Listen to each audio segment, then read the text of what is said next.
Hello guys, so today's crisis is not the crime, not the democracy. Today's crisis is silence. So जहाँ पे media सवाल पूछना छोड़ देती है, जहाँ पे न्यूज़ चैनल्स फैक्ट दिखाने की जगह फेवर दिखाते हैं और लोग सत्ता को, पावर को चैलेंज करने की जगह प्रोटेस्ट करते हो, डेमोक्रेसी सिर्फ नाम की रह गई हो, उन सब के पीछे का रीज़न है हमारा चुपचाप देखते रहना. Welcome to my new video, and today we are talking about the journalism, a media of our India, fourth स्तंभ of our Indian democracy.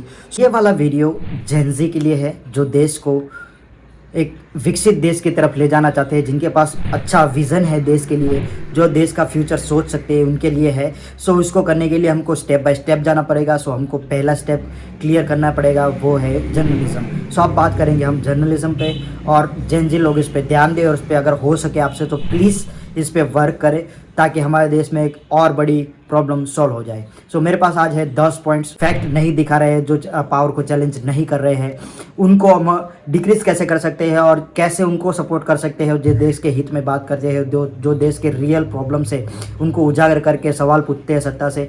सो सारे प्रॉब्लम्स और सारे सॉल्यूशंस मैं आपको इस वीडियो में दिखाऊंगा. मेरे पास 10 पॉइंट्स है, सो स्टे ट्यून. पहला मुद्दा हम बात करने वाले हैं, ध्यान से सुनना. Stop giving attention to the fake information और फेक न्यूज़.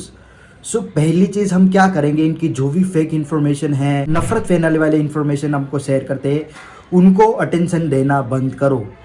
क्योंकि उसका फ़ायदा क्या है कि जो भी न्यूज़ चैनल हो किस पे चलती है, टीआरपी पे चलती है. ठीक है. सो अगर टीआरपी ही नहीं उनको मिलेगी तो उनको समझ आ जाएगा कि हमको अच्छे मुद्दे के लिए बात करना पड़ेगा.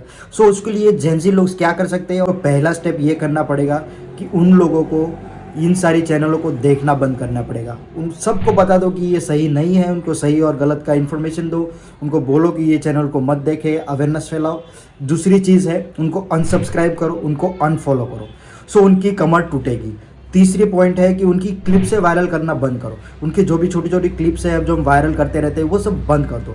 और चौथा सबसे बड़ा पॉइंट और जो मेजर उसमें इफेक्ट आएगा वो आएगा टीआरपी का. जब ये सब बंद होगा तो उनकी टीआरपी गिरेगी, और जब तक उनकी रेगुलर टीआरपी गिरती रहेगी वो लोग इसके बारे में सोचते रहेंगे, और फाइनली वो लोग इस पर चर्चा करेंगे, बैठेंगे, सोचेंगे, और टीआरपी के लिए वो कभी ना कभी आवाज़ उठाने के लिए मजबूर हो जाएंगे. सो हम इनडायरेक्टली उनको मजबूर करेंगे कि वो देश के लिए बात करें, देश के लोगों के लिए बात करें. दूसरा पॉइंट है, अच्छे और ऑनेस्ट जर्नलिज्म को सपोर्ट करें. क्योंकि आप बताओगे कि अगर उनको नहीं देखेंगे तो किसको देखेंगे. देश में और ऐसे भी 2-4 लोग हैं जो देश के लिए, जो देश के लोगों के लिए बात करते हैं. वैसे जर्नलिज्म को फॉलो करो, सब्सक्राइब करो, उन लोगों को सपोर्ट करो ताकि उनकी हिम्मत बढ़े और देश के लिए और चीज़ें बोले. उनकी अच्छी अच्छी क्लिप्स जो देश के लिए, देश के लोगों के लिए बात करते हैं, उसको क्लिप को काटो और सामने शेयर करो ताकि लोगों को अवेयरनेस बढ़े. यही एक अल्टरनेटिव है. वहाँ से यहाँ स्विच होना पड़ेगा. गलत जो फेक इन्फॉर्मेशन दिखाते हो उसको रद्द करो, जो सही दिखा रहे हो उसके लिए बात करो. क्योंकि कोई भी चीज़ तुम्हारे बीच में नहीं आनी चाहिए, सिर्फ देश आना चाहिए. जो देश के लिए अच्छा है वो करो. देश के लिए ये अच्छा है कि जो देश के लिए बात करेगा उसको सपोर्ट करो, जो देश के लिए बात नहीं करता है उसको बर्खास्त करो. तीसरा पॉइंट है, सोशल मीडिया को रिस्पॉन्सिबली यूज़ करना सीखो.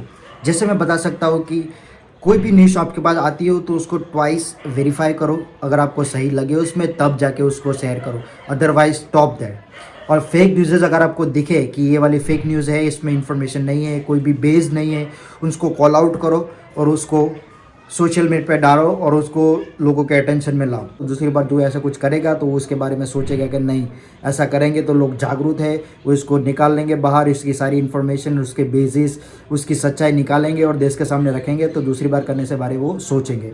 सो तीसरा पॉइंट ये है कि अपना जो सोशल मीडिया है, जो सबसे बेस्ट और सबसे इम्पोर्टेंट पावरफुल टूल है इस जनरेशन में, सो उसका यूज़ करें. हेडलाइन प्रोपोगेंडा कैसे चलता है, जैसे भी कोई इन्फॉर्मेशन आप देख रहे हो, कोई भी न्यूज़ देख रहे हो, तो उसके पीछे क्वेश्चन मार्क आता है. सो इसका मतलब ये है कि ये वेरीफाइड नहीं है, ये वाली क्वेश्चंस वाली इन्फॉर्मेशन है, इसका कोई जांच नहीं हुई है. सो बहुत लोगों को ये समझ नहीं आता है, वो लोग पढ़ लेते हैं तो उनको ऐसा लगता है अरे ये ऐसा हो गया, ऐसा.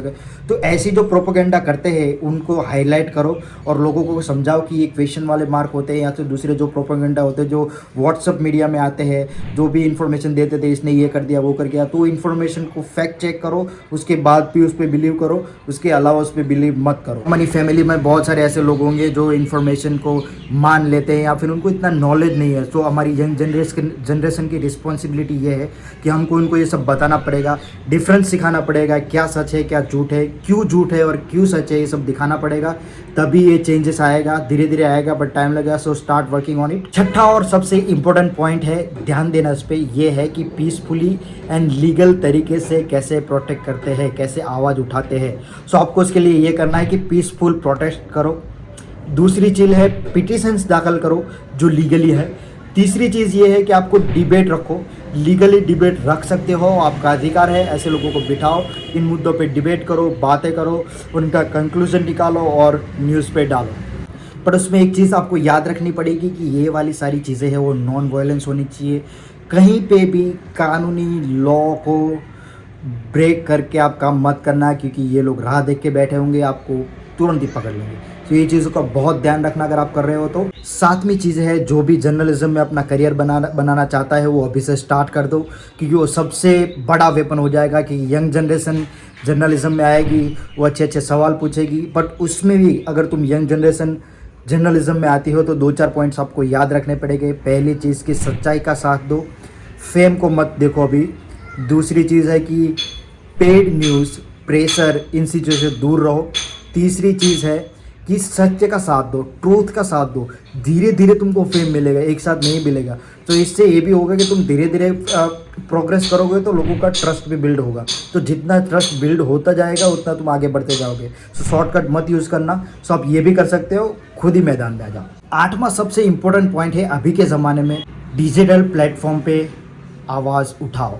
जैसे मैं कर रहा हूँ, यूट्यूब पे अपनी आवाज़ उठाओ, या तो फिर ब्रॉडकास्ट करके बनाओ, या फिर कुछ भी करके सोशल मीडिया पे, फिर जो भी डिजिटल प्लेटफॉर्म है उन पे अपनी आवाज़ उठाओ। सच को सच बोलो, गलत को गलत बोलो। जहाँ पे कुछ हो रहा है गलत देश के साथ उस पर आवाज़ उठाओ। सो वो भी बहुत काम करेगा और बहुत ही हेल्पफुल रहेगा देश को रिफॉर्म करने के लिए। 9वां पॉइंट है कि एडवर्टाइज़र जो भी होते हैं उनको भी जिम्मेदार बनाओ। उनको जाके पूछो कि तुम इनको प्रमोट क्यों कर रहे हो जो फेक न्यूज़ फैला रहे हैं। उनको भी जाके पोलाइटली बात करो उनको, क्योंकि अभी की जनरेशन है, अभी की जो भी कंपनीज है, एडवर्टाइजमेंट कंपनीज है, वो यंग जनरेशन के ओपिनियन को सीरियसली लेती है। तो आपको जाके बात करनी पड़ेगी, वो आपको बात को समझेगी। और जो भी उनको ये भी समझाओ कि अगर तुम वहाँ पे प्रमोट नहीं कर रहे तो उनको प्रमोट करो जो अच्छे मुद्दों पे बात कर रहे हैं, जो देश के हित में बात कर रहे हैं, जो सच के साथ है, उनको साथ दो और उनके पास एडवर्टाइजमेंट कराओ।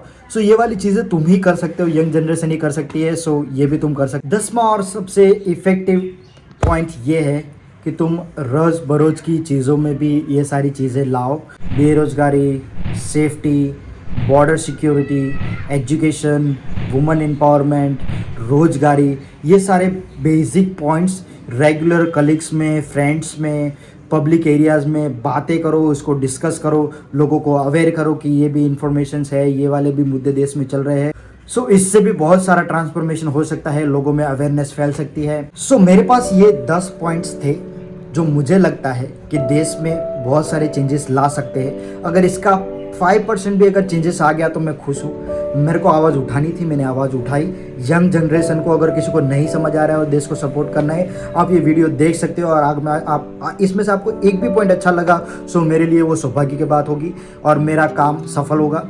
सो मेरा इसमें कुछ फ़ायदा नहीं है, ना ही मैं इसमें कुछ फ़ायदा ढूंढ रहा है। मेरा फर्स्ट प्रायोरिटी इंडिया है, देश है, और देश के लिए मैं आवाज़ उठाता रहूँगा। और मैं रिक्वेस्ट करता हूँ हर एक यंग जनरेशन को, हर एक जेन ज़ी को कि अपने देश के लिए आवाज़ उठाओ, अपने देश को आगे बढ़ाने वाले विज़न वाले लोगों के साथ रहो।